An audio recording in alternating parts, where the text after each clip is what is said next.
కృష్ణా జిల్లా అవనిగడ్డలోని గాంధీ క్షేత్రంలో గ్రామీణ వికాస కమిటీ అధ్యక్షులు మండలి వెంకట్రామ్ రాజ్ న్యూస్ క్యాలెండర్ ను ఆవిష్కరించారు. ఈ సందర్భంగా రాజ్ న్యూస్ యాజమాన్యానికి, సిబ్బందికి, ప్రేక్షకులకు సంక్రాంతి శుభాకాంక్షలు తెలిపారు. ప్రజలకు, ప్రభుత్వానికి వారధిగా రాజ్ న్యూస్ ఛానల్ వార్తలు, మంచి కథనాలను అందిస్తోందని అన్నారు.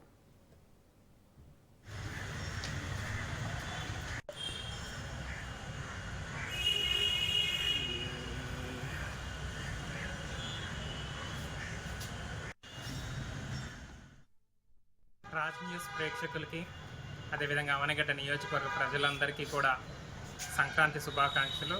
అదేవిధంగా మనం 2026 కొత్త సంవత్సరంలోకి అడుగుపెట్టాం కాబట్టి ఈ సంవత్సరం మొత్తం అందరికీ బాగుండాలని, అంతా మంచి జరగాలని కోరుకుంటూ అందరికీ కూడా మరొకసారి నూతన సంవత్సరం మరియు సంక్రాంతి శుభాకాంక్షలు. రాజ్ న్యూస్ ప్రేక్షకులకి, అదేవిధంగా అవనిగడ్డ నియోజకవర్గ ప్రజలందరికీ కూడా సంక్రాంతి శుభాకాంక్షలు. అదేవిధంగా మనం 2026 కొత్త సంవత్సరంలోకి